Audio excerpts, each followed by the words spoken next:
හොඳයි දරුවනේ අපි කතා කරමින් ඉන්නේ පලිබෝධ කියන ඒකකය පිළිබඳවයි. එතකොට මේ පලිබෝධ කියන ඒකකය යටතේ අපි කතා කරන්නේ වගාවකට පලිබෝධනාශක යෙදීමේදී යොදා ගන්න ආරක්ෂක පූර්වෝපායන් පිළිබඳවත් මේ සඳහා යොදා ගන්නා උපකරණ පිළිබඳවත් තමයි. ඉතින් පොඩ්ඩක් අපි මේ කතා කරපු දේවල් මතක් කරගෙන හිටියොත් මට මෙන්න මෙහෙම කියන්න පුළුවන්. අපි මුලින්ම කිව්වා කාටද ළමයි මේ පලිබෝධ කියන්නේ කියලා.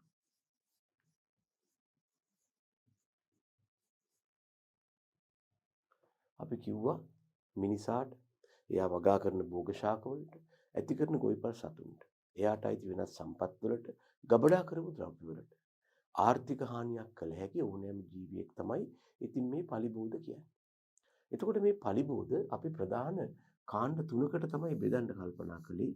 එකක් තමයි සත්ව ආකාරයේ පලිබෝධ. ඒ වගේම අපිට හම්බ වුණා වල් පැලෑටි.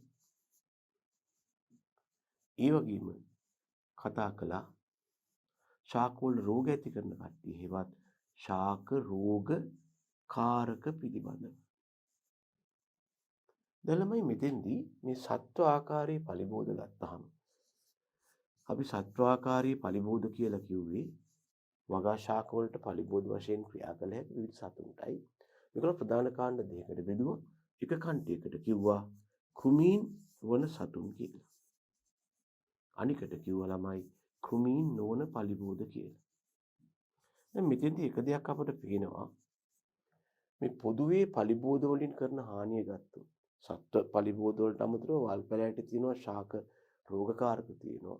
ඒ වගේම සත්වාකාරයේ ගත්තොත් කුමීන් ඉන්නවා කුමීන් නොවන සතුන් ඉන්නවා. මේගොල්ලන්ගේ වගාවට විශාලම දැවැන්තම හානිය කරන්නේ මෙන්න මේ කුමීන් තමයි. ඒ නිසා අපි පලිබෝධ පිළිබඳව කතා කරද්දී මෙන්න මේගොල්ලන්ට කාටද කුමීන්ට විශේෂ අවධානයක් යොමු කළ යුතු වුණා. ඒකට හේතුව මේගොල්ලන්ගේ මේ තියෙන අධික දායකත්වය. ඉතින් ඒ නිසා අපි කුමීන් වර්ගීකරණය ගැන කතා කළා. ඒගොල්ල ගෝත්‍ර වශයෙන් වෙන් කරන්න පුළුවන් කිව්වා. ඊළඟට අපි දිගටම කතා කළා ඒගොල්ලන්ගේ රූපාන්තරණය ගැන, මුඛ උපාංගාකාරය ගැන.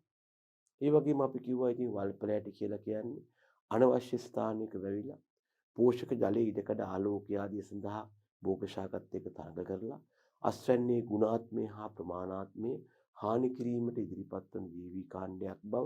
ඒ වගේම අපි කිව්වා ශාක රෝගකාරක කියන්නේ ශාකවලට හානිදායි අපගමනයන් ඇති කළ හැකි උදවිය කියලා. අපි මේ විදිහටම වල් පැලෑටිත් වර්ග කළා. මේදී වල් පැලෑටි වර්ග කරන්න අපි ප්‍රධාන පදනම් කීපයක් යොදාගත්තා. එකක් තමයි ළමයි මේ වල් පැලෑටි වල ජීවිත කාලය මත අපට පුළුවන් වුණා ඒක වාර්ෂික බහුවාර්ෂික කියලා බෙදන්න. ඊළඟට මේගොල්ලන්ගේ රූපීය ලක්ෂණ හේවත් රූපාකාරයේ මත අපට පුළුවන් වුණා මේගොල්ලන් බෙදන්න කොහොමද? පළල් පත්‍ර, තෘණ, ඒ වගේම පන් වර්ග කියලා. ඒ වගේම මේගොල්ල ජීවත් වන පරිසරය මත අපි බෙදුවා කොහෙද ජීවත් වෙන්නේ කියන එක මත. ගොඩබිම් වල් පැලෑටි, ඒ වගේම මඩවල් පැලෑටි. ඊට අමතරව විශේෂයෙන්ම කතා කළා මෙන්න මේ වගේ කෙනෙක් ගැන. කිසියම් පරිසර පද්ධතියක ජනනය වෙලා නැත්තම් බිහි වෙලා ඊට සමාන තත්ත්වයන් තියෙන තවත් පරිසර පද්ධතියකට ඇවිල්ලා ඒ පරිසර පද්ධතියදී ඉතා ශීඝ්‍රයෙන් ගුණණය වෙමින් එහි හමු වන ජෛව විවිධත්වයට හා පරිසරයට හානි කරන උදවියට අපි කිව්වා ආගන්තුක ආක්‍රමණශීලී වල් පැලෑටි කියලා. ළමයෝ වල් පැලෑටි වලින් නරකම කට්ටියක් තමයි මේ ආගන්තුක ආක්‍රමණශීලී වල් පැලෑටි. ඒගොල්ලෝ ගැන පොඩි අවධානයක් යොමු කළා. ශාක වලට රෝග ඇති කරන කට්ටිය ශාක රෝගකාරක කිව්වා. එතකොට මේ යටතේ රෝගකාරක ඉතින් බෙදන්න පුළුවන් වුණා ආපහු. පණ නැති කට්ටිය අජීවී රෝගකාරක. පණ තියෙන කට්ටිය සජීවී රෝගකාරක. ඉතින් ඔහොම බෙදලා ඊළඟට අපට වැදගත් සම්දිස්ථානයක් වශයෙන් හමු වුණේ මේ පලිබෝධ මැඩ පැවැත්වීම හේවත් මර්ධනය කිරීම ගැන කරපු කතාව. ළමයි පලිබෝධ මැඩ පැවැත්වීම හා මර්ධනය කිරීම යටතේ අපි කිව්වා අපට යොදා ගන්න පුළුවන් උපක්‍රම තුනක් තියෙනවා. ඇතුල් වෙන එක සම්පූර්ණයෙන් වැළැක්වීම හේවත් පලිබෝධ නිවාරණය. හැබැයි මේක ආර්ථිකත් නැහැ, ප්‍රායෝගිකත් නැහැ. එහෙම නැත්නම් යම් වගාවක හමු වුණ පලිබෝධ එක්කෙනෙක් නෑර සියල්ල මර්ධනය කිරීම හෙවත් සමූල ඝාතනය. ආර්ථිකත් නැහැ, ප්‍රායෝගිකත් නැහැ. එහෙම නෙවෙයි. අපි කතා කළා පලිබෝධ පාලනයක් ගැන. යම් වගාවක හමු වුණ පලිබෝධ ගාණය ආර්ථික හානිදායී මට්ටම කියන අගයට වඩා පහළින් පවත්වාගෙන. ඉතින් මේ ගැන කතා කරන්න ගියාම අපිට සිද්ධ වුණා මේ පලිබෝධීන්ගේ ගහන මට්ටම ගැන පොඩ්ඩක් මතක් කරගන්න. අපි දන්නවා ළමයි වගාවන්ට පලිබෝධ හානි කරන්නේ ගහන විදිහට. ඒ නිසා මර්ධන ක්‍රම යෙදීමේදීත් අපි මේගොල්ලෝ හසුරුවන්නේ පලිබෝධ ගහනයක් විදිහට. අපට එක්සක්ෂය සඳහා කාලය දාලා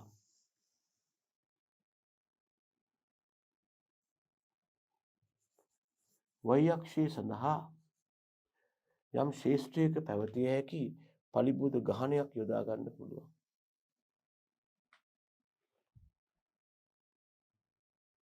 y අක්ෂය සඳහා යම් ශේෂ්ත්‍රයක පැවතිය හැකි පලිබෝධ ගහනයක් අපට යොදා ගන්න පුළුවන්. මෙන්න මේ වගේ පලිබෝධ ගහනයක අපට පැවතිය හැකි ප්‍රධාන අවස්ථා කීපයක් ගැන අපි කතා කළා. දැන් ළමයි මෙහෙමයි ඉතින් කාලය ගත වෙනවත් එක්කම විවිධ සාධකවල බලපෑමෙන් මේ පලිබෝධ ගහනය අඩි වැඩි වෙනවා. ඒක ඉතින් මේ වාගේ වෙනවා. ඉතින් ස්වභාවිකව වෙන දෙයක් ඒක ඉතින්. කොහොම වෙන්න පුළුවන්.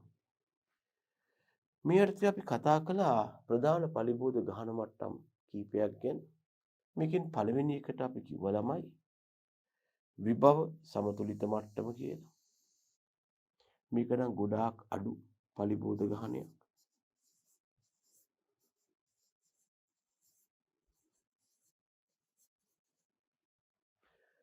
කිසියම් පලිබෝධ ගහනයක් ස්වභාවික තත්වයන් මත සමතුලිතව තබා ගැනීමේ හැකියාවක් හෙවත් විභවයක් සහිත මට්ටම. විභව කියලා කියන්නේ හැකියාවක්, පොටෙන්ෂල් එකක්. මේකේ ලක්ෂණය තමයි ගහනේ වැඩි වෙන්න කිව්වොත් අඩු කරලා දෙනවා, අඩු වෙන්න කිව්වොත් වැඩි කරලා දෙනවා. මේක සාපේක්ෂව ඊටාම සුළු පලිබෝධාගයක්. ඒ නිසා මර්ධන ක්‍රමයේ දීමක් ගැන අපිට වැඩක් නෑ. එහෙම නෙමෙයි. අපිට හම්බ වුණා දෙවන ගහන මට්ටමක්. මේක නම් ළමයෝ ටිකක් වැඩි මට්ටමක්. මේකට අපි කිව්වා ආර්ථික හානිදායී මට්ටම කියලා. සමහරු කිව්වා ඉකොනොමිකල් ඉන්ජරි ලෙවල් කියලා. මේකට අපි කිව්වා ආර්ථික හානිදායී මට්ටම කියලා.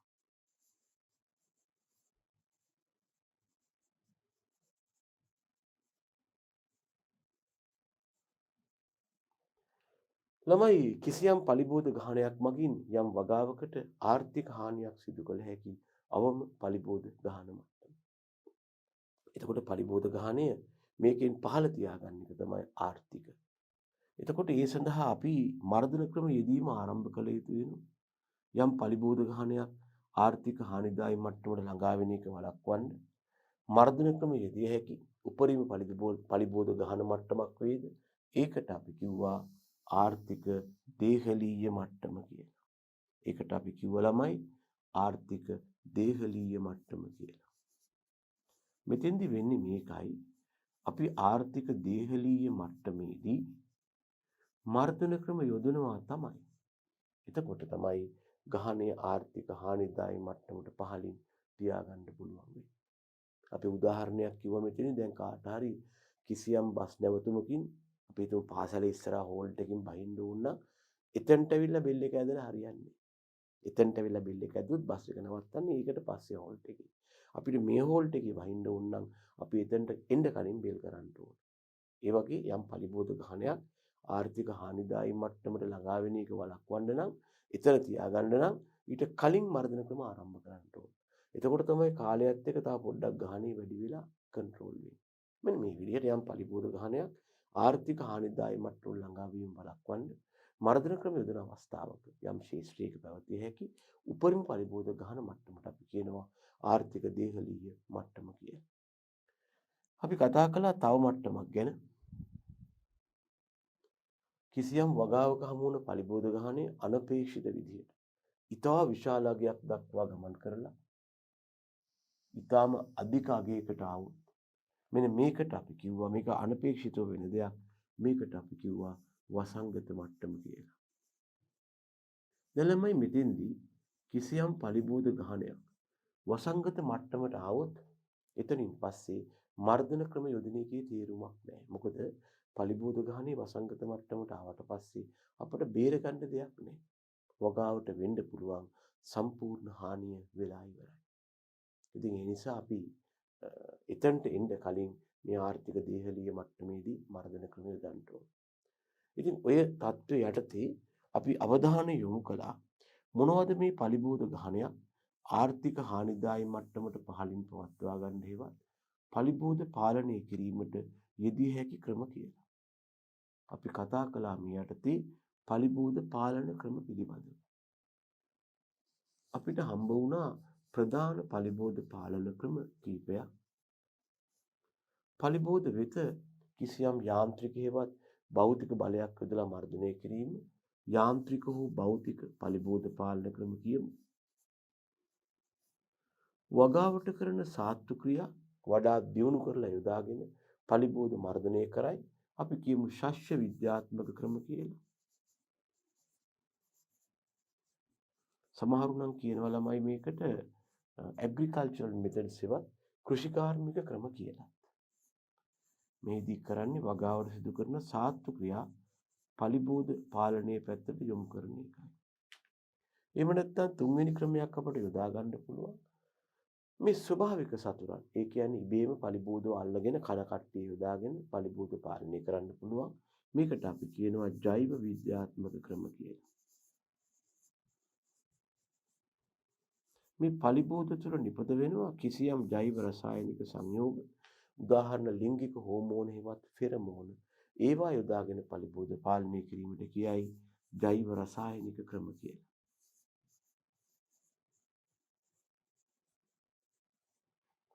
ඊට අමතරව ළමයි පලිබෝධ පාලනය කරන්න බැරි වුණාට පලිබෝධ පැතිරීමට බලපාන මානව ක්‍රියාකාරකම් පාලනය කරන්න පුළුවන් ව්‍යවස්ථාපිත ක්‍රමවලින් නීති රීති හා අනපනත් භාවිතා කරලා මේ යටතේ අපිට හමු වෙනවා පැලෑටි සංරක්ෂණ ආඥා පනත. දැන් මෙහෙම එකක් තියෙනවා. ඔය කවුරු කවර ආකාරයෙන් කතා කළත් අපේ රටේ නෙවෙයි ලෝකයේ බොහෝ රටවල් වල බහුලවම පලිබෝධ පාලනය කරන්න යොදා ගන්න ක්‍රමය මොකක්ද? රසායනික ක්‍රම. ඒ නිසා මෙන්න මේ ගැන අපි ටිකක් වැඩිපුර අවධානය යොමු කරනවා රසායනික පලිබෝධ පාලනය. දැන් මේ යටතේ පලිබෝධ පාලනය කිරීමට යොදා ගන්නා රසායන ද්‍රව්‍ය වලට අපි කිව්වා රසායනික පලිබෝධ නාශක කියලා. මේ පලිබෝධ නාශකවල පවතින විවිධත්වයේ මත අපි ඒව වර්ග කළා. කොහොමද වර්ග කළේ ළමයි? අපට පුළුවන් වුණා පලිබෝධ නාශක කෘමිනාශක විදිහට වල්නාශක විදිහට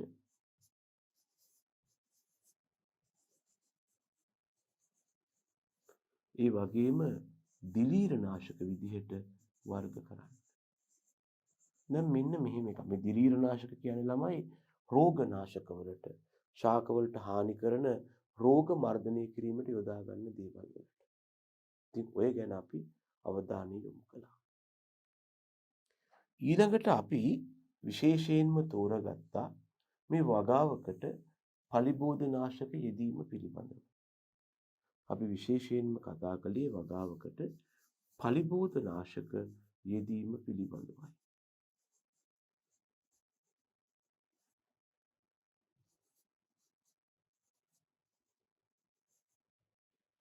දැන් මේ වගාවකට පලිබෝධ නාශක යෙදීම ගැන කතා කර තමයි අපි තියෙන්නේ. ඒ අර්ථය අපි එක දෙයක් කිව්වා. ඉතින් අපි කවුරුත් දන්න දෙයක් පලිබෝධ නාශක උග්‍ර විෂ සහිතයි. මේවා ඊටාම ප්‍රවේශමින් පරිහරණය කළ යුතුයි. විෂ සහිත නිසා ප්‍රවේශම හරි වැදගත් වෙනවා. කියමනකුත් තියෙනවා කෘෂිකර්ම ශාස්ත්‍රීය විශ්වාසයක් තියෙනවා යම් පුද්ගලයෙකුට පලිබෝධ නාශකයක් පරිහරණය කරන්න වගාවට යෙදීමට කලින් මේ පුද්ගලයා සම්පූර්ණයෙන්ම ආරක්ෂාකාරී වීම පිළිබඳව දැනුවත් විය යුතුයි කියලා. ඒ කියන්නේ පොඩි අපි ගත්තොත් එතික් එකක් එහෙම නැත්නම් ආචාර ධර්මයක් තියෙනවා. ගොවි මහත්වරුන්ට වේවා ශිෂ්‍යයින්ට වේවා පලිබෝධනාශක ගැන කතා කරන්න යනවා නම් ඉස්සෙල්ලම ආරක්ෂාකාරීව පාවිච්චි කරන හැටි කියලා දීලා ඊළඟට පලිබෝධනාශක මොනවද යොදන්නේ කොහොමද යොදන මැෂින් හේවත් උපකරණ මොනවද කියලා කතා කරන්න කියලා. මේක පොඩි නිල නොලත් සම්මතයක් වාගේ දෙයක්. ඉස්සෙල්ලා පලිබෝධනාශක ගැන කතා කරලා යන්ත්‍ර ගැන කතා කරලා පස්සේ ආරක්ෂාව ගැන කතා කරලා වැඩක් නැහැ කියන එකයි මතය. ඒ නිසා අපි පොඩි අවධානයක් යොමු කළා පලිබෝධනාශක ආරක්ෂාකාරීව පාවිච්චි කරන්නේ කොහොමද කියලා. ඉතින් ළමයි ආරක්ෂාකාරීව පලිබෝධනාශක භාවිතය අවස්ථා ගණනාවකදී කරන්න පුළුවන්. ඔයා ඉස්සෙල්ලම තේරුම් ගන්න ඕන අපි කිව්වා පලිබෝධනාශක යොදා ගන්න ඔයා හිතනවා නම් ඇත්තටම ඔයා තීරණයක් නෙගන්නේ. මේ තීරණය ගන්නකොට හේවත් ඔයා පලිබෝධනාශක තෝරා ගන්න අවස්ථාවෙත් අවධානයක් යොමු කරන්න ඕන. ඇත්තටම මම වගාවට පලිබෝධනාශක යොදනවද නැද්ද? අනවශ්‍ය නම් යොදන්න එපා. නොයොදාම බැරි නම් විතරක් යොදන්න. එතකොට මේ යටතේ ඔබ කතා කරන්න ඕන අපි කොහොමද මේක හානිය ඇසෙස් කරනවා නැත්නම් ගේමට ලක් කරලා ගන්නවද නැද්ද කියන එක තීරණය කරනවා. අවශ්‍ය ප්‍රමාණය විතරයි ගන්නෙ. ඒ වගේම වඩාත්ම ගැළපෙන එක්කෙනා ගන්නවා. ආරක්ෂාකාරීව ගබඩා කරලා තියෙනවා. ඒ වගේ දේවල්. මෙහෙම තෝරාගත්ත පලිබෝධනාශකය ඔයා ඊළඟට ගබඩා කරලා මොකද කරන්නේ? යෙදීමට පෙර කිසියම් සැකසීමක් තියෙනවා. මේ ගැන අපි කතා කළා. පලිබෝධනාශක යෙදීමට පෙර කරන දේවල්. මේවා මිශ්‍ර කරන්න එලිමාන් ස්ථානයක් තෝරගන්න. නිතරම සහායකයෙක් ළඟ තියාගන්න. බෝතලේ කැලැත්තිලා තියෙන්න පුළුවන්. ඒ නිසා එකපාරට බුස් ගාලා මුඩිය අරින්න එපා. මේකට පුළුවන් නම් රෙදි කෑල්ලක් දාලා තමන්ගෙන් ඉවතලා අරගෙන මුඩිය අරින්න. දෙපාරකට අරින්න. මේ ඇරලා සැර තිබ්බ චූස් ගාලා යන්න ඇරලා එහෙම කරන්න.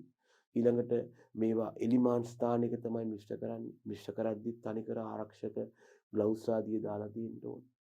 ඔයා කල්තබා ගණන් හදා ගන්නවා. මට කොච්චර පලිබෝධනාශක ඕනේද? ඒක ඒ අනුව මේක ටැංකියට කොච්චරක් දාන්න ඕන ආදී. දැන් හැබැයි මේ යෙද්දී තෝරා ගන්න අවස්ථාවේදී හෝ යෙදීමට පෙර ඔයා මේකට වඩාත් ගැළපෙන ඉසින යන්ත්‍රය තෝරගෙන මේකේ කාන්ද වීම තියෙනවද? මේක හරියට වැඩ කරනවද? කපාට ක්‍රියාකාරීද? මලකඩ කාලද? පුපුරලද? ඒ ගැන සොයා බලන්න ඕනේ. ඒ වගේම ඔයා ඉසින ද්‍රව්‍ය අනුව වඩා නිවැරදි නැසින්න හෙවත් නොසලය තෝරගන්න ඕනේ. ඒ කියන්නේ තමයි පලිබෝධනාශක පිට වෙන්නේ මෙහෙම ගාලා පිට වෙලා ඒක විසිරුමක් බවට පත් වෙන්න ඕනේ. මේකට තියෙන පොඩි සිදුරක්. මේ නිකන් කට වගේ සිදුරක් තියෙනවා. ඔතනින් තමයි ගාලා විදින්නේ. එහෙම විදින එක තමයි නොසලේ කියන්නේ. ඒක બ્લોක් වෙලා තියෙන්න බෑ. අපි වල්නාශක වලට වෙනම නොසල, කෘමි වලට වෙනම ආදී වශයෙන් යොදා ගන්නවා. එයා එකෙන් හරියක ගත්තද කියලා ගොඩක් සැලකිලිමත් වෙන්න ඕනේ. හරිය මං නොසලේ ගන්නවා කියන්නේ ඒකයි. ඊළඟට දැන් යන්ත්‍රය ඇස්ති. දැන් ඔයා පලිබෝධනාශක ගෙනල්ලා යන්ත්‍රය ගාව තියාගෙන යන්ත්‍රය පිරිසිදු කරලා තියෙන්න ඕන. මේකෙන් කොටසක් 3 එකක් විතර වතුර දාලා ඔයා નિયમિત පලිබෝධනාශක මිනුම් උපකරණයෙන් මැනලා මේකට දාන්න ඕන. අපි කිව්වා ඔය ඒකට හරි උපකරණේ පාවිච්චි කරන්න ඕන. ඔය සමහරව අපි දැකලා තියෙනවා ඔය හිස් තීන්ත කුප්පිය ආදිය තියාගන්න ඔය ඉතින් ප්‍රායෝගිකව හරි තමයි. නමුත් න්‍යායාත්මක ළමයෝ දැනගන්න පලිබෝධනාශක මැෂින් එක ගන්නකොට මෙන්න මේ වාය එකක් දෙනවනේ. සමහර කට්ටිය දන්නේවත් නැහැ මේ මොකටද දෙන්නේ කියලා. මේ වාය එකක් දෙනවා. පොඩි ප්ලාස්ටික් මිනුම් සරාවක් හරි ගස්සලා කොහොම තියෙනවා. මේක නැති කරගන්න එපා. මේකට નિયમિત පලිබෝධනාශක ප්‍රමාණය දාලා අර වතුර දාපු ටැංකියට මේක හොඳ අත්පැසුම් මෙහෙම දාලා ඉන්නේ ඔය ඈ. මෙහෙම දාලා ඒ දාද්දි මම අමතර දෙයක් කියන්න කැමතියි ළමයි අර ඔකේ තියෙනවා පෙරහනක්. පෙරහන අයින් කරන්න එපා. ඔය රොඩු තිබ්බොත් બ્લોක් වෙනවා. පෙරහන හරහා මේක දාන්න. දාලා කලත්තන්න අත එහෙම දාන්නේ. කෝටු කෑල්ලක් පිරිසිදු වියලි කෝටු කෑල්ලක් දාලා කලත්තලා තමාරු මේක ටැංකිය පොඩ්ඩක් හොල්ලලා කමක් නැහැ. ඉතුරු වතුර ටිකක් දාලා මූඩිය හොඳට වහගන්න. ඉතින් ඔන්න ඕක තමයි යෙදීමට පෙර. ළමයි හරි වැදගත් වෙන දෙයක් තමයි පලිබෝධනාශක යෙදීම. මේක නම් හරියට කරන්න ඕන.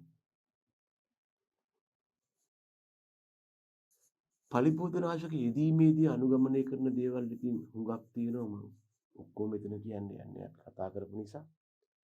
යෙදීමේදී අපි සුලන් දිශාවට ලම්බක යොදන්නේ විෂණං සහායකයෙක් ලබා ගන්නවා. හරි ඇඳුම් කට්ටලේ තියෙන්න ඕන. හිස් වැස්මක්. මාස්ක් එකක් දැන් නම් නිතරම තියෙනවා. ඇස් වලට අර ගොගල්ස් කියන જાතිය කන්නටි දෙකක්. අත්වැසුම්, අද්දිග කමිසයක්, දිග කලසමක්, බූට් යුගලක් තියනවා නම් ඉතාම හොඳයි. මොකද විශේෂයෙන්ම ළමයෝ නළල හරහා ඒ වගේම යටිබඩ හරහා ගොඩක් පලිබෝධනාශක ඇස් හරහා උරා ගන්නයි කල්පනා. ඒ හන්දම ඉසින වෙලාවට ඇස් තුළ තැවරුණොත් වහාම ඇස් සෝදා යවන්න ඕන. ඒකට වතුර ටිකක් වෙනම පිරිසිදු වතුර ටිකක් ළඟ තියාගත්තට කමක් නෑ. සහායකයෙක් තියාගන්න සුළං දිශාවට ලම්බකව හින් පටන් ගන්න. සුළං හමු දිශාව වෙනස් වුණොත් වහාම ඉසීම නතර කරලා නිකන් ඉන්න. ඒ වගේම ඉසින අතරතුර ආහාර පාන ගැනීම, බුලත් කෑම, සිගරට් දුම් බැටි පානය කිරීමෙන් නවතින්න ඕන. ඉන්න ඉස්සෙල්ලා හොඳට සම්පූර්ණ ආහාර වේලක් කාලා ඉන්න ඕන. එතකොට ඔහොම ඉස්සට පස්සේ ඔයා නියමිත ප්‍රමාණය වගා අනික තමයි ළමයෝ තද අවුව යටතේ හින්න එපා, පින්න යටතේ හින්න එපා, සාන්ද්‍රණේ බාල වෙනවා. ඒ වගේම එක දිගට පැය 4කට වඩා හින්න යන්න එපා. ඉතින් ওই නීති අනුව ඔයා ඉස්සට පස්සේ උපකරණයක් අරන් ගිහිල්ලා ඉස්සෙල්ලාම ඔයාගේ උපකරණය සෝදන්න ඕන. ඉස්සෙල්ලාම මේකට හොඳට වතුර එකක් දාලා කටින් හලන්න, ආයෙ වතුර එකක් පුරවලා ලීවරය ක්‍රියා කරලා නොසලේ හරහා යවන්න, ආයෙ වතුර එකක් දාලා හොදලා දාන්න. දැම්මට පස්සේ උපකරණේ සේදුවා. ඊළඟට තමයි ඇඳ හිටපු සියලුම ඇඳුම් ආදිය සෝදලා තමත් හොඳට නාලා පිරිසිදු වෙන්න ඕන. බත් මේ ආහාර ගන්න ඊට පස්සේ. හැබැයි ඉසින අවස්ථාවේ වෙන්න පුළුවන් මේ කතා කරන්නේ ඉසීමෙන් පසු දේවල් වෙන්න පුළුවන්. ළමයි හොඳට මතක තියාගන්න මිශ්‍ර කරනකොට යොදනකොට යෙදීමෙන් පසු ඒ වෙලාවේ හරි පස්සේ හරි කමක් නැහැ. කිසියම් අපහසුතාවක් ඇති වුණොත් වහාම බල ඉන්න හොඳ නැහැ. වහාම වෛද්‍ය උපදෙස් ගන්න ඕන. ළමයි මතක තියාගන්න ඒ වෛද්‍ය උපදෙස් ගැනීමට යාමේදී ලේබලේ අරගෙනයි යන්නේ. නැත්තම් හිස් බෝතලේ අරගෙනයි යන්නේ. නැත්තම් වෛද්‍යවරයා දන්නේ නැහැ මොකක්ද විෂ වූ පලිබෝධනාශකය කියලා. ඊළඟට හොඳ ආහාර වේලක් ගත්තාම ආරක්ෂාකාරී පලිබෝධනාශක යෙදීම පිළිබඳව මේක කතාව ඉවර වෙනවා. ඉතින් මේක විවිධ විදිහට අපිට පියවර වලට බෙදන්න පුළුවන්. ඒ කොහොම විදුවත් ඕකේ සාරාංශය ඔන්න ඔය ටිකයි. ඊළඟට අපි කතා කළා තව දෙයක් ළමයි. ඒකට අපි කිව්වා IPM හෙවත් ඒකාබද්ධ පලිබෝධ පාලනය කියලා.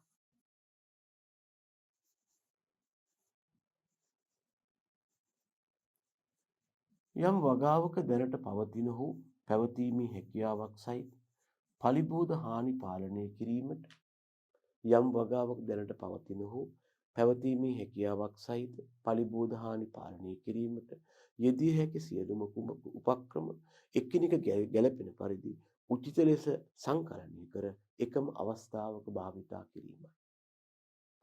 මෙහිදී රසායනික පලිබෝධ පාලනය අනිවාර්ය අංගයක් නොවේ. අපි වෙනත් ක්‍රම මගින් පලිබෝධ පාලනය කරන්න උත්සාහ කරනවා. නමුත් සාර්ථක ප්‍රතිඵල නැත්නම් ඉතා දැඩි අවධානයකින් පස්සේ తాවකාලිකව රසායනික ක්‍රමවලට යනවා. නමුත් මෙය පුරුද්දක් ලෙස කරන්නේ නේ. මොකද්ද පුරුද්දක් ලෙස කරන්නේ නැත්තේ ළමයෝ? රසායනික පලිබෝධ නාශකය භාවිතය පුරුද්දක් ලෙස නොකළ යුතුයි.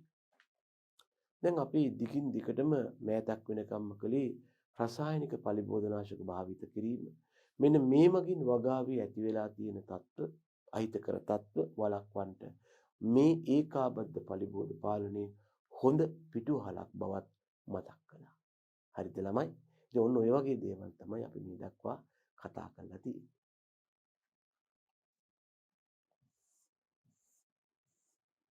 විශේෂයෙන් මේ ආරක්ෂක පූර්වෝපායන් ගැන ළමයි ටිකක් වැඩි අවධානයක් යොමු කරන්න. කාලෙකින් වගේ මේ දේවල් ඇහිලා නැහැ. මොකද ඕක ආයෙත් අපිට හම්බ වෙනවා ළමයි අපේ නිර්දේශයේ තියෙන අංක 18 ඒකකේ කෘෂිකාර්මික ආපදා ගැන කතා කරද්දිත් ඕක වෙනවා. ඉතින් සිලබස් එකේ දෙපොලක තියෙනවා කියන්නේ සෑහෙන වැදගත් නේද? අපි කතා කරන්නට යන්නේ පුතේ විවිධ උපකරණ භාවිතා මේ පලිබෝධ පාලනයට යොදා ගන්නා උපකරණ පිළිබඳවයි. ළමයි දැනගන්න මේකට විවිධ උපකරණ භාවිතා වෙනවා. විශේෂයෙන්ම හමුවන්නේ පලිබෝධනාශක ඉසීමේ උපකරණ හෙවත් පැලෑටි සංරක්ෂණ උපකරණ කියන જાතිය. ළමයි දැනගන්න සමහරු මේවට කියනවා plant protection equipment කියලා. සමහරු මේවට කියනවා plant protection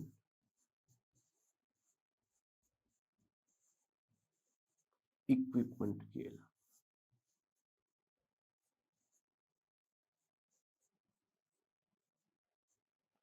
ඒ කියන්නේ යම් වගාවක හමු වන පලිබෝධ අයින් කරලා වගාව ආරක්ෂා කරගන්න යොදන උපක්‍රම.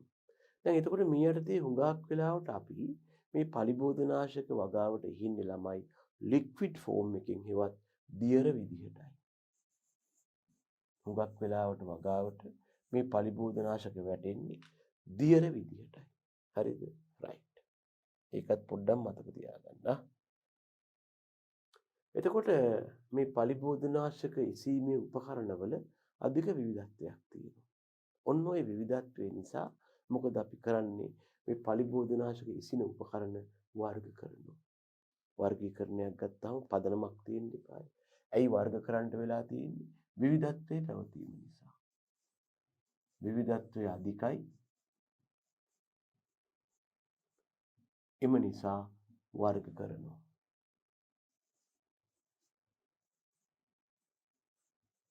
ඕනම දෙයක විවිධත්වයක් තුළ වර්ග කරනවා. එතකොට වර්ගීකරණයක් ගත්තාම පදනමක් තියෙන්න එපායි. දැන් මේ අනුව පලිබෝධනාශක වර්ග කිරීමේ ප්‍රධාන පදනම් තුනක් තියෙනවා. එකක් තමයි ඉසින ද්‍රව්‍යවල භෞතික ස්වභාව මත. ඒ කියන්නේ කාම්බර තත්ත්වය යටතේ නැත්තම් තියෙන පරිසර තත්ත්වය යටතේ මේ ද්‍රව්‍ය තියෙන්නේ මොන විදිහටද? ඝනද, ද්‍රවද ආදී වශයෙන්. දෙවෙනි එක කොච්චරක් වගාවට යොදනවද?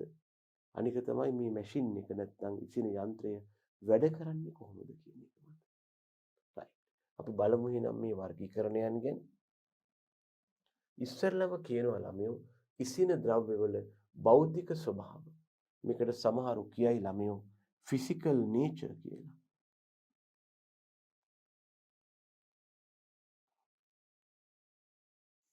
භෞතික ස්වභාවයට සමහරු කියයි ෆිසිකල් නේචර් කියලා.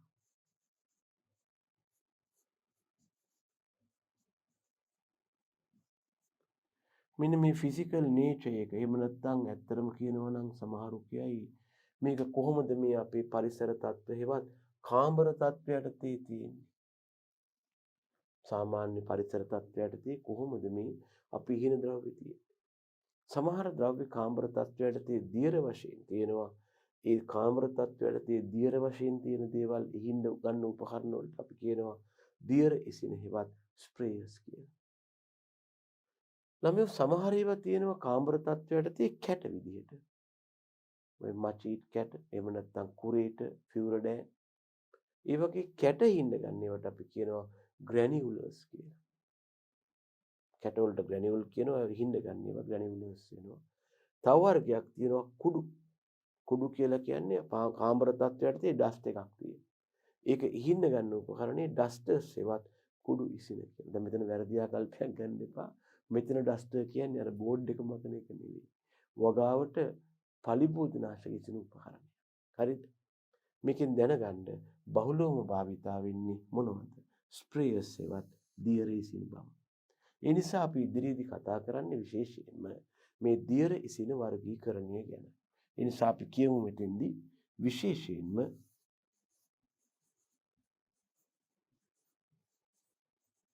මොකක් ගැනද කතා කරන්නේ ළමයි? සලකා බලන වර්ගීකරණයේ දියර ඉසින වර්ගීකරණය.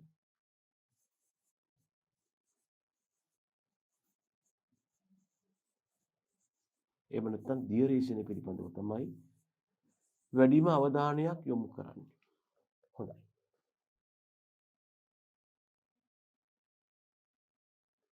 ඔන්න ඊළඟට වගාවට ඉසින ප්‍රමාණය මත මේකට අපි ඉංග්‍රීසියෙන් කියයි amount of application කියලා. කොච්චරක් දානවද? amount of application මත අපිට මේ පලිබෝධනාශක ඉසින යන්ත්‍ර නැත්නම් විශේෂයෙන්ම දියර ඉසින යන්ත්‍ර ගැන කතා කරන්න පුළුවන්. ඒකට හේතුව මෙම වර්ගීකරණය සිදු කරලා තියෙන්නේ බහුලවම යොදා ගන්නා මැෂින් වර්ගයේ යන්ත්‍ර වර්ගයේ වන දියර ඉසින වලටයි. මේ යටතේ කතා කරන නැත්නම් මේ සලකන කරුණු ලක්ෂණ කීපයක් තියෙනවා. එකක් තමයි ඒකක වර්ගඵලයකට යොදන දියර පරිමාව නැත්නම් දියර ප්‍රමාණය. මෙතන ප්‍රමාණය කියන්නේ පරිමාවටයි. හෙක්ටයාරයකට ලීටර් ආදී වශයෙන් ගන්න පුළුවන්. ඊළඟට විසර්ජන ශීඝ්‍රතාව. ඒ කියන්නේ තත්පරයක් හෝ ඒක කාලයක් තුළදී ගාලා නොසල් එකෙන් පිටවන දියර පරිමාව. අනික තමයි නිකුත් වන බිඳිති වල ප්‍රමාණය. දැනගන්න විසුරුමේ නොසල් එකෙන් පිට වෙන්නේ විසුරුමක්. මේ විසුරුමේ තියෙනවා කුඩා පලිබෝධනාශක බිඳිති. බිඳිති කියන්නේ බිඳුවකට වඩා ප්‍රමාණයෙන් කුඩා. බිඳුව වලට කියන්නේ ඩ්‍රොප්ස් කියලානේ.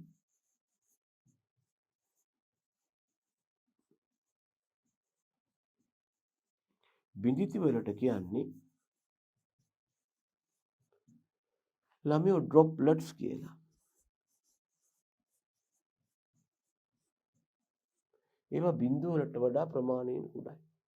අනික තමයි වැය වන කාලය. කොච්චර වෙලාවක් යනවද වගාවට පලිබෝධනාශක යොදන්න. ඒ වගේම ඵලදායීතාව. මේක කොච්චර සාර්ථකද නැද්ද? ඒ වගේම කවුද මර්ධනය කරන පලිබෝධ? වල් පැලෑටිද කුමීන්ද ආදී වශයෙන් මෙන්න මේ යොදන ප්‍රමාණය ගැන වර්ග කරද්දී ප්‍රධාන වශයෙන් සලකා බලන කරුණු කීපයක් තියෙනවා. එකක් තමයි අවධානයක් යොමු කළ පළවෙනි කරුණ මොකක්ද? ඒකක වර්ගඵලයකට යොදන දියර ප්‍රමාණය. ඒක හරි. ඊළඟට විසර්ජන ශීඝ්‍රතාව. මේක අපිට දක්වන්න පුළුවන් තත්පරයට මිලිලීටර් වලින්.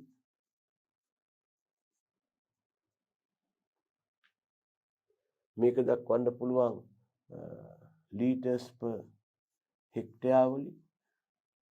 ඊළඟ නිකුත් වන බිඳිති වල ප්‍රමාණය මේක නම් දක්වන්නේ මිලි මයික්‍රෝන වගේ කුඩා එකක වලින්. බිඳිති වල ප්‍රමාණය ඩ්‍රොප්ලට් සයිස් එක. මේක දක්වනවා අපි මිලි මයික්‍රෝන වගේ එකක වලින්.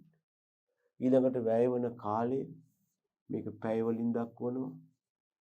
ඵලදායීතාව කියලා කියන්නේ පලිබෝධ ගහණයෙන් 100ට කොච්චරක් මර්ධනය වුණාද? යම් කෙමිකල් එකක් නැත්නම් කෘෂි රසායනයක් වගාවට යෙදුවට පස්සේ පලිබෝධ ගහණයෙන් කොච්චර මර්ධනය වුණාද? ඒ වගේම මර්ධනය කරන පලිබෝධයා කවුද? ඉතින් මෙන්න මේ වාගේ දෙයක් දැන් අපිට ඇත්තටම රචනා ප්‍රශ්නයක් හෝ විභගත ප්‍රශ්නයකදී මේ වගේ මෙතනින් ප්‍රශ්නයක් හදන්න පුළුවන් වුණා. ඒක කරන්නේ මෙහෙමයි ළමයි.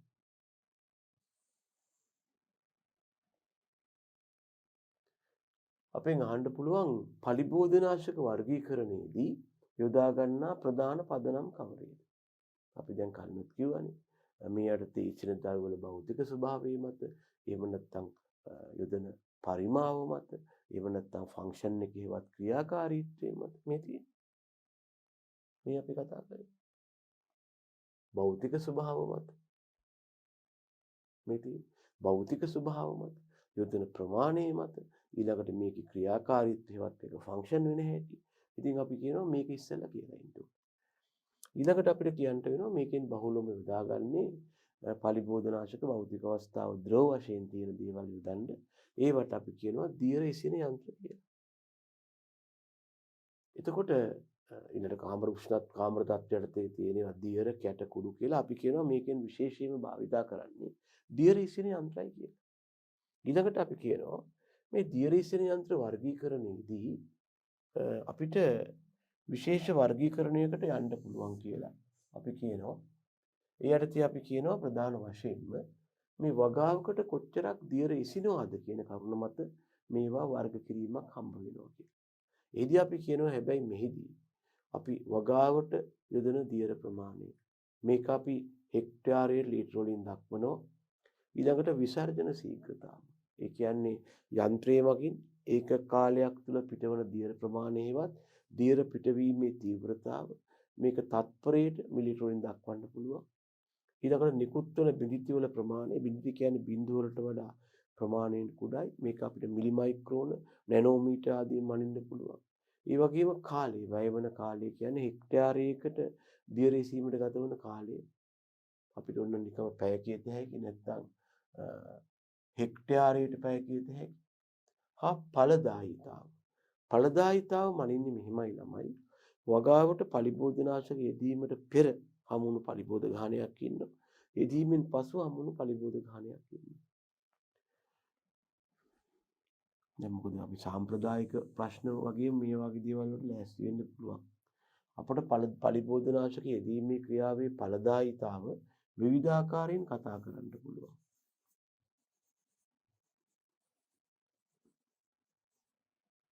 පලිබෝධනාශක වල ඵලදායිතාව.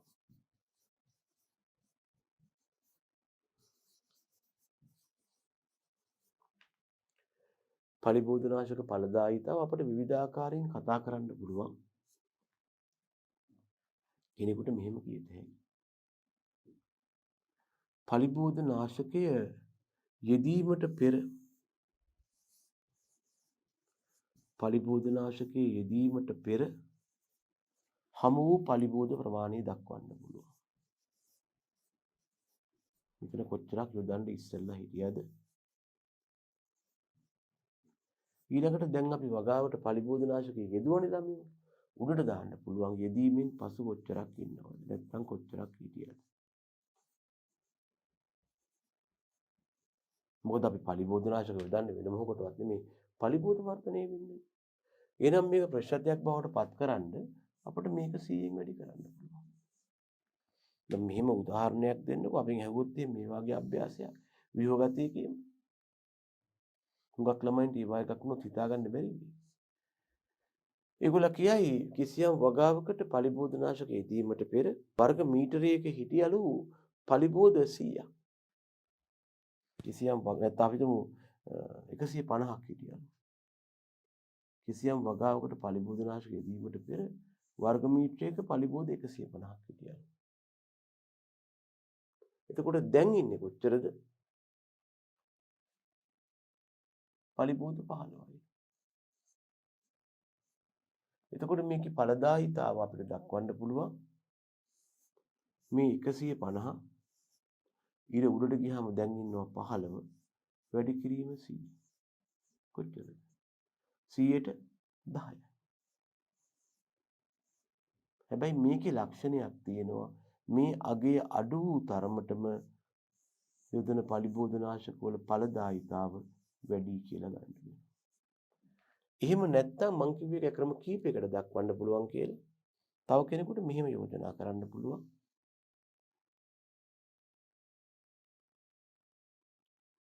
ඉර යට ඉන්නවා යෙදීමට පෙර හිටපු සංඛ්‍යාව මේක වඩා නිවැරදි. ඊට පස්සේ කියනවා ළමයෝ මර්ධනය වූ ප්‍රමාණය. ඊළඟට ප්‍රශ්නයක් බවට පත් කරනවා. මේක හැබැයි අපි යොදාගත්ත ක්‍රමය කියන්න ඕනේ මෙතෙන්දී. එතෙන්දී කියත හැකි කෙනෙකුට මෙන්න යෙදීමට පෙර හිටිය 150. දැන් මර්ධනය කළාට පස්සේ මර්ධනය කරපුවාම ඉතුරුලා තියෙන 15ක් නම් 135ක්ම මැරිලා. මේක වැඩි කරපුවා අපිට ලැබෙනවා යම් වගේක්. ඒ යගේ මගින් අපිට දක්වත හැකි. ඕනනම් බලන්න නිකන් දල වශයෙන් 50 වරක් 3යි 50 වරක් 2යි 3 වරක් 35 විදුවත් තියෙන දල වශයෙන් නිකන් බලන්න 3 වරක් 4 12යි 3 දෙකක් 1යි 45ව දෙකක් 90යි. මේකේ ඵලදායිතාව 90යි. ඉතින් මේවා මේ පිළිගත් සමීකරණ මේ අපිට පුළුවන් මේ විදිහට ගණනය කරලා පෙන්නන්න. මෙතෙන්දි කියනවා ඉතිරි වූ ප්‍රමාණය අනුව මේ ඵලදායිතාව ගණන් හදනවා නම් කියනවා මේ යගේ අඩු තරමටම ඵලදායිතාව වැඩි. හැබැයි මෙහෙම මර්ධනය වූ ප්‍රමාණය ගැන කතා කරනවා. දැන් මේ ඵලදායිතාවමට ආකාර දෙකකින් මෙතන කතා කරන්න පුළුවන් වුණා. එකක් තමයි පලිබෝධනාශක යෙදීමෙන් පසු ඉතිරි වූ ප්‍රමාණය මත.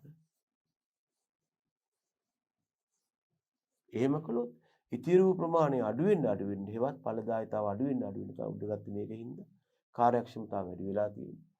එහෙම නැත්නම් මට දෙවෙනිව කතා කරන්න පුළුවන් මර්ධනය වූ ප්‍රමාණය මත. කොච්චරක් මර්ධනය වෙලා තියෙනවද? මේ කතා කරලා තියෙන්නේ පළවෙනි ක්‍රමයට හිතන විදිය, මේ කතා කරලා තියෙන්නේ දෙවෙනි ක්‍රමයට හිතන විදිය. ඉතින් මේකෙන් බහුල යොදා ගන්න පුළුවන් මේක. නමුත් අපිට අදහසක් ගන්න කොහොමද මේක හැසිරෙන්නේ කියලා මේ පළවෙනි ක්‍රමය උනත් යොදාගත්තට ගැටලුවක්. හරි. අපි කතා කර කර හිටියේ මේ නිකන් අමුතුමාකාරී අභ්‍යාස නිර්මාණය විය හැකි පැත්තක් ගැන. අපි දැන් ආපහු හිටපු තැනට ආවොත් එහෙම අපි කතා කළා ඒක වර්ග පඩිවල දියර ප්‍රමාණය, විසර්ජන ශීඝ්‍රතාව, බිඳිති වල ප්‍රමාණය, කොච්චර කාලයක් යනවද, මේකේ ඵලදායීතාව, මොක්කුද මරණ පරිබෝධ ආදී සලකා බලන්න පුළුවන් කියලා. ඉතින් ළමයි ඔය ඔක්කොම සාධක සලකා බලලා දියර ඉසින යන්ත්‍ර ගත්තොත් එහෙම මේවා ප්‍රධාන ආකාර තුනකට බෙදෙනවා. මේ බෙදීම කරලා තියෙන ළමයි දැනගන්න දියර ඉසින යන්ත්‍ර සඳහා බව. අධි පරිමා දියර ඉසින, අව පරිමා දියර ඉසින, අති අව පරිමා දියර ඉසින. සමහරු මේකට තව නමක් කියනවා ළමයි අධි අව පරිමා කියලා.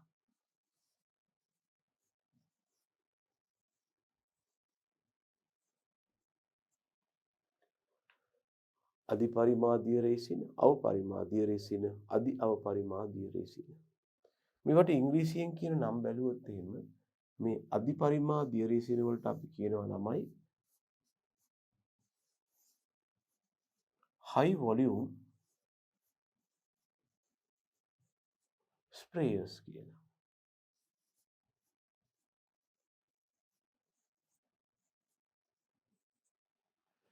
දෙවෙනි වර්ගයට අපි කියනවා අව පරිමා දියර ඉසිනනේ. ඒවට අපි කියනවා low volume sprayers කියලා.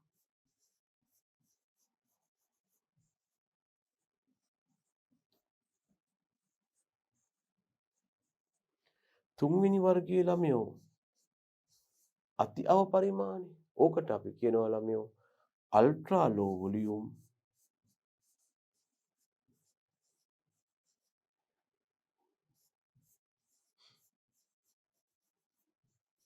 sprayers කියලා.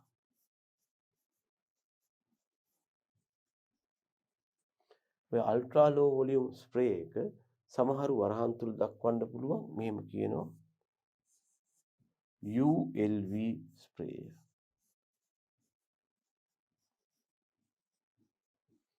ultra low volume. ප්‍රධාන වශයෙන් මේ වර්ගීකරණය ගොඩනගලා තියෙන්නේ මේවායේ ගබඩා ටැංකියේ ධාරිතාව ඒකක වර්ගඵලයකට කොච්චරක් යොදනවාද කියන කරුණු දෙක අරගෙන තමයි. අපි ඉස්සෙල්ලාම ගත්තොත් එහෙම මම මේ ටර්ම් එක දක්වලා තියෙනවා අධි පරිමා දියර ඉසින යන්ත්‍ර අපි කියනවා high volume sprayers කියලා. ඒකක භූමි වර්ගඵලයකට උපරිම ද්‍රව පරිමාවක්. සමහරවිට ලිටර් 300ක් 500ක් තරම් ඉහින. ඒ නිසාම ටැංකියේ ධාරිතාව උපරිමයි. ඉතින් ගොඩක් ඉහින්න නම් ගබඩා ටැංකිය ගොඩක් තියෙන්න එපායි. කොච්චරක්ද කිව්වොත් ලීටර්ස් 10ක් විතර වෙනවා. ඒ වගේම විසර්ජන ශීඝ්‍රතාව. ඒක ගොඩක් ඉහින්නත් වුණා ඒක කාලයකදී පිටවන දියර පරිමාවත් උපරිමයි. හැබැයි මේ මැෂින් දාලා නැත්තම් මේ ලොකු යන්ත්‍ර දාලා වගාවට පලිබෝධනාශක ඉහින්න ගියාම ඒ සඳහා වැය වෙන කාලයත් උපරිමයි. ලොකු කාලයක් මේකට අපට වැය වෙනවා.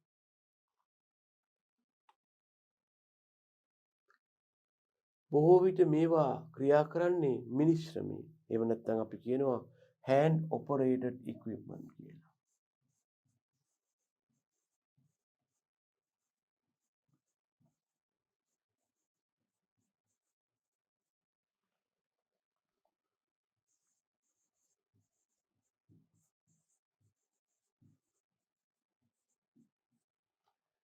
ඒ වගේම මේවෙන් පිටවන ඩ්‍රොප්ලට් සයිස් එක හේවත් නොසල් එකකින් පිටවන දියරවල බිලිතිවල විශ්කම්භය උපරිමයි.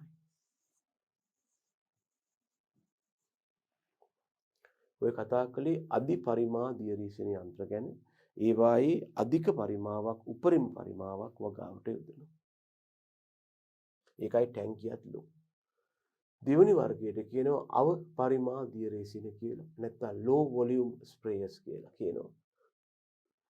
ඒකක භූමි වර්ගඵලයකට ඉන්නේ සාපේක්ෂව අඩු දියර පරිමාවක්. කාට සාපේක්ෂවද? කලින් කතා කරපු අධි පරිමාට සාපේක්ෂව. අනික තමයි මේවායේ දියර පිටවීමේ ශීඝ්‍රතාවත් අඩුයි. කාට සාපේක්ෂවද? කලින් එක්කෙනාට සාපේක්ෂව. මොකද ලොකු දියර පරිමාවක් යවා ගන්න නැහැ. ඒ නිසා අඩු දියර විසර්ජන ශීඝ්‍රතාවක් තියෙනවා. දියර බිඳිති වල ප්‍රමාණය මධ්‍යස්ථයි. වැයවන කාලයේ සාපේක්ෂව අඩුයි. කාට සාපේක්ෂවද? කලින් කතා කරපු අධිපරිමාණ සාපේක්ෂව. ඵලදායීතාවය කියන්නේ දියර මගින් පලිබෝධ මරා දැමීමේ හැකියාව මධ්‍යස්ථයි. මේවා වැඩ කරන්නේ කුඩා එන්ජින් හෝ ට්‍රැක්ටර්ස් මගින්. ඒ කියන්නේ පිටේ බැඳගෙන යන්න එහෙමත් පුළුවන්. මේවට අපි කියනවා බලවේග දියර ඉසින කියලා. නැත්නම් ඉංග්‍රීසියෙන් කියනවා power sprayers කියලා.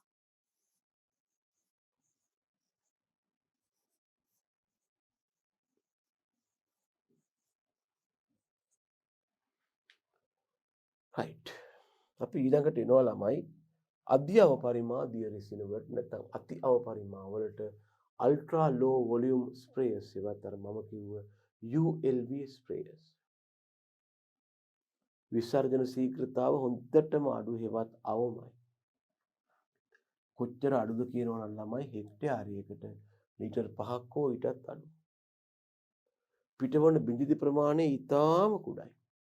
ඒ විතරක් නෙමෙයි මේකේ ටැංකියක් නැහැ. මොකද ටැංකියකට දාන්න තනුක කිරීමක් නැහැ. කෙලින්ම පලිබෝධනාශක බෝතලේ තමයි අපි හයි කරන්නේ උපකරණයට. ඒ තරම් අපි කියන්නේ තනුක කිරීමක් නැහැ.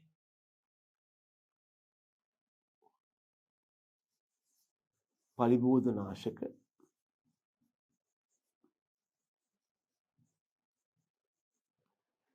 බොහෝ විට තනුක කිරීමක් නොමැත.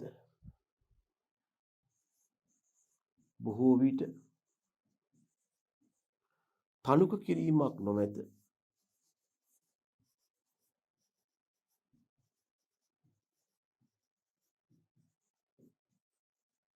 එහෙනම් මොකද්ද කරන්නේ? ඒ වෙනුවට කෙලින්ම පලිබෝධනාශක බෝතලෙමයි සවි කරන්නේ. ඒ ආකාරයෙන් සවි කරනවා. මේ කියලා තියෙන තනුක කිරීමක් අනවශ්‍යයි. ඉතා කෙටි කාලයේදී උපරිම කාර්යක්ෂමතාවයකින් පලිබෝධනාශක යොදනවා. මේ අධි අවපරිමා හෙවත් අල්ට්‍රා ලෝ වොලියුම් වල. හැබැයි තියෙන ලොකු බාධාව මොකද්ද? මිල හරි අධිකයි. දැන් ඔය පසුගිය දැන් මිට වසර දෙක තුනකට කලිනුත් මේක ලක්ෂයකට ආසන්න වූ ලක්ෂයෙන් එහා පැත්තමයි තියෙන්නේ. දැන් මම හිතන්නේ එහෙම ඒ වගේ කීප ගුණයක් මිල වෙලා ඇති. අපි නිකමට දක්වලා තියෙනවා දැන් අනික් උපකරණ ගැන පස්සේ කතා කරනකම් මේ අධි අවපරිමා දියරේසින යන්ත්‍රයක් ගැන ඕකේ නිකම්ම රූපයක් දක්වලා තියෙන්නේ. මෙන්න මේ වගේ ක්‍රියාකාරීත්වයක් ඔයගොල්ලෝ මතක් කරගන්න පුළුවන්.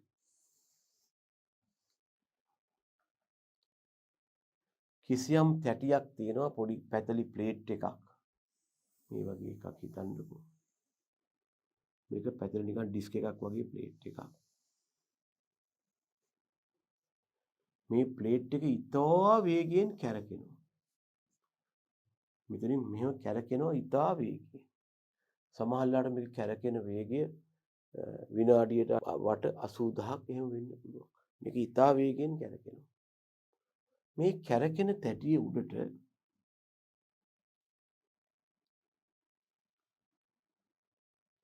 කැරකෙන තැටිය උඩට ඔයා කිසියම් නලයක් මගින් ද්‍රව බිඳුවක් හෝ ජල බිඳුවක් දානවා. තැටිය වේගයෙන් කැරකෙනවා මේකට ඔයා ජල බිඳුවක් හෝ මොනවා හරි ද්‍රව බිඳුවක් දානවා. මොකද වෙන්නේ? මේ තැටිය කැරකෙන චාලක ශක්තිය ප්‍රතිඵලයක් විදිහට මේ බිඳුව හිතාගන්න බැරි තරම් ප්‍රමාණයෙන් කුඩා බිඳිති බවට කැඩිලා නිකන් වාෂ්පයක් බවට පත් වෙනවා. නිකන් දුමාරයක් වගේ වෙනවා. මෙන්න මේක තමයි මේ අධ්‍යව පරිමාහවත් අල්ට්‍රා ලෝ වොලියුම් ස්ප්‍රේ එකේ මූල ධර්මය. ඉතා වේගයෙන් භ්‍රමණය වන තැටියක් තියෙනවා. මේක සමහරවිට මිනිත්තුවට වට 80000ක් වගේ කරකිනවා.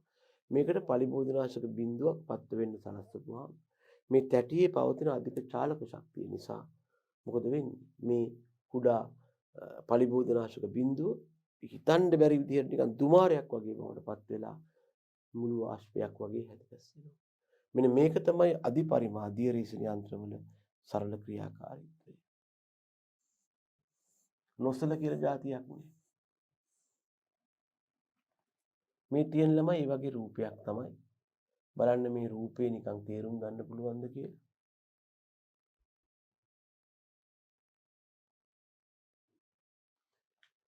මේ තියෙන්නේ අපි අර කිව්ව කෘමිනාශක බහලු මෙහෙවත් කෘමිනාශක අඩංගු බෝතලේ. ඉතින් මේකට හුලං එක පැත්තකින් ගන්නවා. ඊළඟට මොකද වෙන්නේ? මේ කෘමිනාශක බෝතලේ තියෙන දියර මෙන්න මේ සිදුරෙන් මෙතන තියෙන තැටියක් මේක ඇතුලේ තියෙනවා මේ දක්වලා තියෙන භ්‍රමණය වන තැටිය. මේ තැටිය වේගෙන් භ්‍රමණය වෙනවා. මේක අවහලා තියෙන්නේ. ඒ කියන්නේ මෙහෙම ආවරණයක් තියෙනවා ළමයි. ඔය ආවරණය අපි අනවශ්‍ය වෙලාවට පියනකින් වහලා තියාගන්නේ. මේක ඇතුලේ තියෙනවා අර විදිහට වේගෙන් භ්‍රමණය වන තැටිය.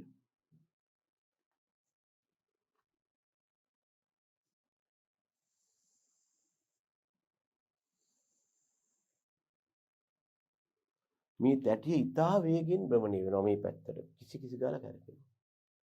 එතකොට මොකද කරන්නේ? අපි මේකට මේ නලේ මේ ටැංකියේ ඉඳලා නැත්නම් අපි කෘමිනාශක බෝතලේ මෙතන හයි කරලා තියෙනවා මෙහෙම ළමයි. මෙහෙම කෘමිනාශක බෝතලේ හයි කරලා තියෙනවානේ.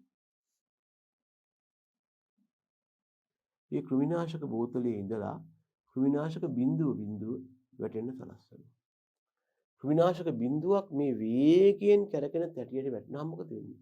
ක්‍රිස් ගාලා හිතා ගන්න බැරි විදියට මේක කුඩා දුමාරයක් බවට පත් වෙලා පිට වෙනවා. එතකොට ඒක තමයි වගාවට ලැබෙන ගාලා නිකන් ස්ප්‍රේ එකක් වාගේ ඒක පිට වෙන්න පටන් ගන්නවා. ඉතින් මේක ක්‍රියාත්මක වෙන්නේ අපිට ක්ෂේත්‍රයට වයර් ඇදගෙන යන්න බෑ බැටරි මගින්. ඒ ටෝච් බැටරි සමහර ඒවාට 5ක් හෝ ඊට වැඩි ගාණක් දානවා. අපිට එතකොට මේ දුමාරයත් මෙතනින්ම පිට වෙලා යනවා. මේ බැටරි දාන වෙනම තැනක් තියෙනවා බැටරි ඔස්සේ මේ දුමාරය යන්නේ. ඒතකොට අපිට මේක මේ දණ්ඩ මෙහෙම අල්ලන්න පුළුවන් වගාවක්. තැටිය කැරකිලා ලොකු මේ ඩ්‍රොප්ස් මේ මොනවද ලොකු බිඳු බවට වෙලා ඒක මෙතනින් හෝ ගාලා පිට වෙනවා. ඒක නිකන් දුමාරයක් වාගේ යන්නේ. කොච්චර කුඩාද කියනවනම් මේ කෘමිනාශක බෝතලේ තනුක කරන්න ඕනෙත් නෑ මේකට. අක්කරයකට නැත්නම් හෙක්ටයාරේ ලීටර් 4ක් විතර ගහපුවා හොඳට උම ඇති. ඒක හරිම කාර්යක්ෂමයි. නමුත් වෙලා තියෙන්නේ මිල අධිකයි. මේ තැටිය කැරකෙන්නේ අඩු ඝර්ෂණයක් යටතේ නැත්නම් ඉක්මනට බැටරි බහිනවා. ඕක තමයි ළමයෝ අල්ට්‍රා ලෝ වොලියුම් ස්ප්‍රේ එකේ සිද්ධාන්තය. වේගයෙන් භ්‍රමණය වන තැටියක් මිනිත්තුවට වට 60,000යි 80,000යි ඒකට පලිබෝධනාශක බිඳුවක් දානවා. ටක් ගාලා මේක විසිරුමක් බවට ගැනලා යනවා. ඔය අපි කතා කළේ අදි අවපරිමා දියරේෂණ යන්ත්‍ර ගැන. එතකොට අපි කිව්වා දියරීසීමේ යන්ත්‍ර වර්ග කිරීමේ ප්‍රධාන පදනම් කීපයක් තියෙනවා. එකක් තමයි ටැංකියේ ධාරිතාව මත වර්ග කරන්න පුළුවන්. එහෙම නැත්නම් අපිට පුළුවන් ඉසින ද්‍රව්‍ය වල භෞතික ස්වභාවය මත වර්ග කරන්න. එහෙම නැත්නම් තුන්වෙනි වර්ගීකරණය තමයි අභ්‍යන්තර ක්‍රියාකාරීත්වය මත දියර ඉසින වර්ග කරන්න පුළුවන්. දැන් මේ දියර ඉසින යන්ත්‍රයක් ගත්තාම එයාගේ ෆන්ක්ෂන් එකේවත් ක්‍රියාකාරීත්වය බලපුවාම එයාගෙන් ප්‍රධාන ක්‍රියා හතරක් සිද්ධ වෙනවා. එකක් තමයි එයා දියර ගබඩා කරගන්නවා. දෙවනුව ගබඩා කළ දියර මත පීඩනයක් යොදනවා. ඊළඟට ඒ පීඩනය මගින් මේ ද්‍රව්‍ය විනිති බවට පත් කරනවා. ඊළඟට ඕන වෙලාවට දියර පිට වෙනවා. අනික් වෙලාවට වළක්වනවා. මේ නිසා දැනගන්න දියරීසීමේ යන්ත්‍රයක ප්‍රධාන ක්‍රියාවන් හතරක් තියෙනවා. දියරීසීමේ යන්ත්‍රයක ප්‍රධාන ක්‍රියාවන් හතරක් තියෙනවා. දියර ගබඩා කරන එක, ගබඩා කළ දියර මත පීඩනයක් යොදන එක, ද්‍රව්‍ය විනිති බවට පත්වීම, දියර ගමන පාලනය කිරීම. දියර ගබඩා කිරීමට අපි ඉංග්‍රීසියෙන් කියනවා ස්ටෝරේජ් කියලා.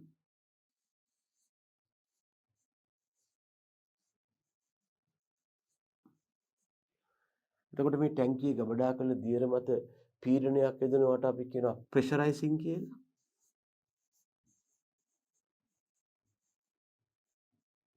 ප්‍රෙෂරයිස් කරනවා. ඊළඟට මෙන්න මේ ද්‍රව බිඳිති බවට පත් කරනවා. ටැංකිය ඇතුලේ නැත්තම් මේකට දාලා තියෙන ද්‍රවයක් ඒක ඉතා කුඩා බිඳි බවට කඩනවා. මේකට සමහරු කියනවා ළමයි තුකුරුවකරණය කියලා.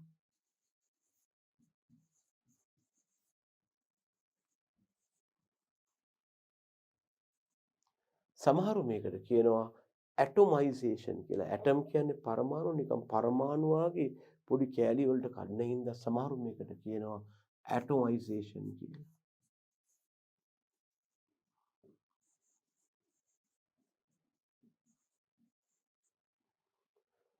අවසාන ක්‍රියාව තමයි දියර ගමන පාලනය. මේකෙන් ඕන වෙලාවට වගාවට දියර යොදන්න පුළුවන්, අනවශ්‍ය වෙලාවට මේක වහලා තියන්න පුළුවන්. මෙන්න මේකට අපි කියනවා ළමයෝ රෙගියුලේෂන් කියලා. සමහරු මේකට කන්ට්‍රෝලින් කියලා කියනවා.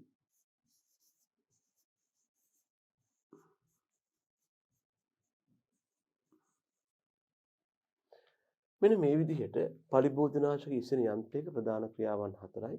දියර ගබඩා කරනවා, ගබඩා කළ දියර මත පීඩනයක් යොදනවා. ඊළඟට නැත්තම් ද්‍රව්‍ය බිඳිදි බවට පත් කරනවා. ඊළඟට අවශ්‍ය වෙලාවට දියර පිටවීමත්, අනවශ්‍ය වෙලාවට ඒක වළක්වන්නත් පුළුවන්. මෙන්න මේවා තමයි දියර ඉසන යන්ත්‍රයක ප්‍රධාන ක්‍රියාවන් වෙන්නේ. එහෙනම් අපි ඉස්සෙල්ලාම කතා කළා මේ දියර ගබඩා කිරීම ගැන. ළමයි දැනගන්න දියර ඉසන යන්ත්‍රයක මේ දියර ගබඩා කරන්නේ ගබඩා ටැංකිය තුල. මේකට අපි කියනවා ස්ටෝරේජ් ටැංක් එක කියලා.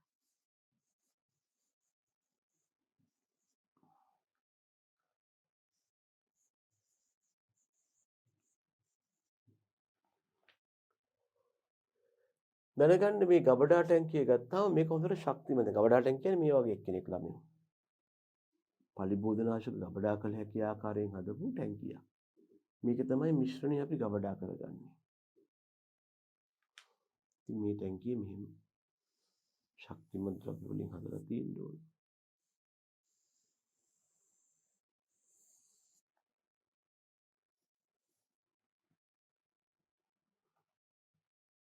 ශක්තිමත් වෙන්න ඕන.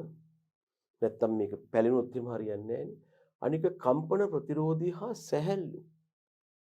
කම්පන ප්‍රතිරෝධී කියන්නේ මේක හෙල්ලුණාට ගැස්සුණාට කැඩෙන්න බෑ. සැහැල්ලු කියන්නේ බර අඩු වෙනවා. ඒ සැහැල්ලු වීමේ වුණාව. මිනිස්සයා මේක පිටේ වැඳගෙන දවස් 30ම ඉන්නවා. ඉතින් මේක බර නම් ඒ මිනිස්සයාට ලොකු අපහසුයක්. අනික තමයි අන්තර්ගතයත් එක්ක මේක හදලා තියෙන කිමිකල්ස් තියෙනවනේ. දැන් මේක හදලා තියෙන ප්ලාස්ටික් වලින් කියලා හිතන්නකෝ, PVC හරි මොනවා කියලා හිතන්නකෝ. මේකට දාන කෘෂි රසායන මේ හදපු ද්‍රව්‍යත් එක්ක ප්‍රතික්‍රියා කරන්න බෑ. ඒ ප්‍රතික්‍රියා කළොත් ගැටලු සහිත වෙනවා. සාමාන්‍යයෙන් අපි දුන කෘමිනාශකෙන් ප්‍රතික්‍රියාකාරී වෙන්නේ. අනික තමයි මලකඩ කණ එකෙන් හා කාන්දුවෙන් තොර වෙන්න. හුඟක් වෙලාවට මේකට ලෝහය යොදා ගන්නවා පාවිච්චි කරන්නේ. අර මල නොකර ලෝහයවත් ස්ටේන්ලස් ස්ටීල්.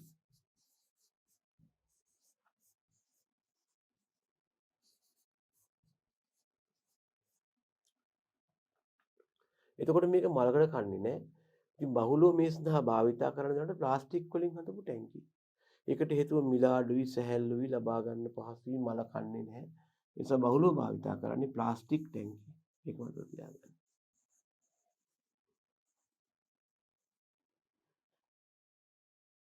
ඔන්න දැන් අපි දියර ගබඩා කිරීමක් ගැන කතා කළා. දියර ගබඩා කරන්නේ දියර ගබඩා ටැංකිය තුල. ශක්තිමත් වෙන්න ඕන. කම්පන ප්‍රතිරෝධී හා සැහැල්ලු වෙන්න ඕන. අඩංගු දේවල් එක ප්‍රතික්‍රියා කරන්න බෑ. මලකඩ ගන්න බෑ. කාන්දු වීම වලින් තොර වෙන්න ඕන. මෙන්න මේ වාගේ ටැංකියක් අපි තෝරගත්තා. මේ ටැංකිය තෝරගන්නවා කියන්නේ පලිබෝධනාශක යන්ත්‍රයේ මේ ටැංකිය තියෙනවා.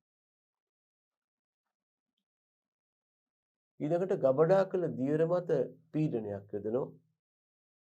මේකට අපි කියනවා මේ වැඩේ කරන්නේ පොම්පේ මගින්. ඒක පොම්පේ වැඩ කරන ආකාරය අනුව ආකාර දෙකකට බෙදන්න පුළුවන්. ඒකට කියනවා ප්‍රාචීර පොම්ප, අනිකට කියනවා පිස්ටන් පොම්ප.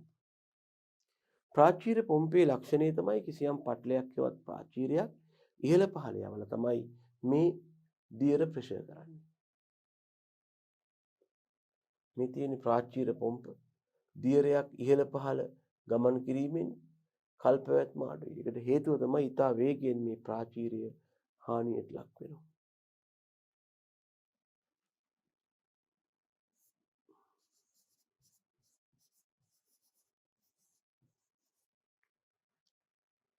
ඔය කියන ඩයෆ්‍රම් එකේවත් ප්‍රාචීරය ඉක්මනින් හානියට ලක් වෙනවා.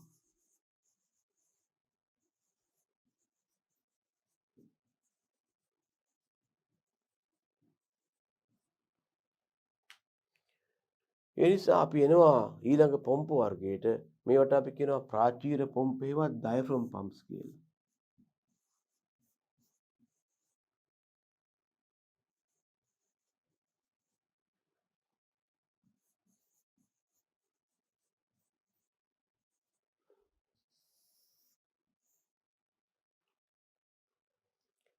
නිකන් කැන්වස් වගේ පටලයක් ඉහළ පහළ ගමන් කරන පරිමාව හා පීඩනය අඩු වැඩි කරනවා ඉක්මනින් රිපෙයාර් වෙනවා. නමුත් පිස්ටන් පොම්ප ගත්තාම සිලින්ඩරයක් තුළ පිස්ටන් කියන ව්‍යුහය ඉහළ පහළ ගමන් කරනවා වඩා ජනප්‍රියයි අලුත් වැඩියාවන් අඩුයි.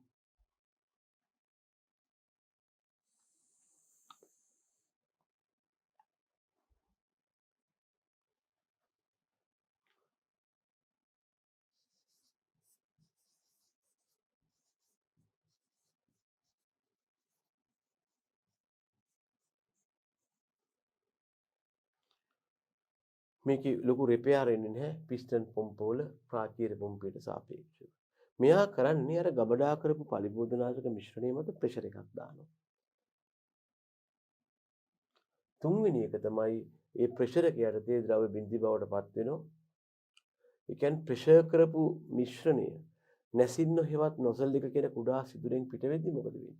බිඳි බවට පත් වෙනවා. ඇත්තට මේ බිඳිති වායුගෝලීය වාතයත් එක්ක ගැටෙනාම තමයි විසුරුමක් බවට පත් වෙන්නේ.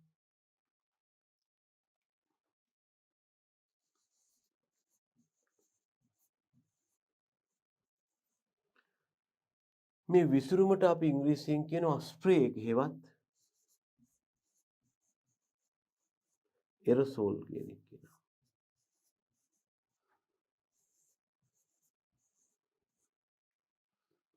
එතකොට මෙන්න මේ ද්‍රව්‍ය බිඳි බවට පත් කරනවා කියලා කියන්නේ මෙතෙන්දී අපි කරන්නේ මේ විසුරුමේ පවතින ස්ප්‍රේ එක වායුගෝලීය වාතයත් එක්ක මිශ්‍ර කරලා විසුරුමක් හේවත් එරසෝල් එකක් බවට පත් කරනවා. ඉස්තර යන්ත්‍රයක හතරවෙනි මේ සාම්ප්‍රදායික ක්‍රියාව තමයි ට්‍රිගර් කපාටේ නැත්නම් ට්‍රිගර් කරාමය කියලා එකක් තියෙනවා. ඒකෙන් දියර පිට වෙනවද නැද්ද කියන එක තීරණය කරනවා. ඒතර අපි කතා කර හිටියේ දියර ඉසන යන්ත්‍රයක ප්‍රධාන ක්‍රියාවන් හතරක් ගැන. දියර ගබඩා කරනවා. ගබඩා කළ දියර මත පීඩනයක් යොදනවා. ඊළඟට ඒ දියරය විසුරුමක් හෙවත් කුඩා පිසි බවට පත් කරනවා. අවශ්‍ය වෙලාවට දියර පිට වෙන්නත් අනවශ්‍ය වෙලාවට වසා දැමීමටත් අපට පහසුකම් තියෙනවා. එතකොට අපි කතා කර හිටියේ මෙන්න මේ ගැන තමයි. මේ තියෙන දියර ගබඩා කිරීම මේකට අපි යොදා ගන්නවා ස්ටෝරේජ් ටැංක් එකක් හෙවත් ගබඩා ටැංකියක්. ඒකේ ලක්ෂණ කීපයක් ගැන අපි කතා කළා. ශක්තිමත් වීම, කම්පන ප්‍රතිරෝධී වීම, කාන්ද වීම වලින් තොර වීම, සැහැල්ලු වීම ආදී වශයෙන්.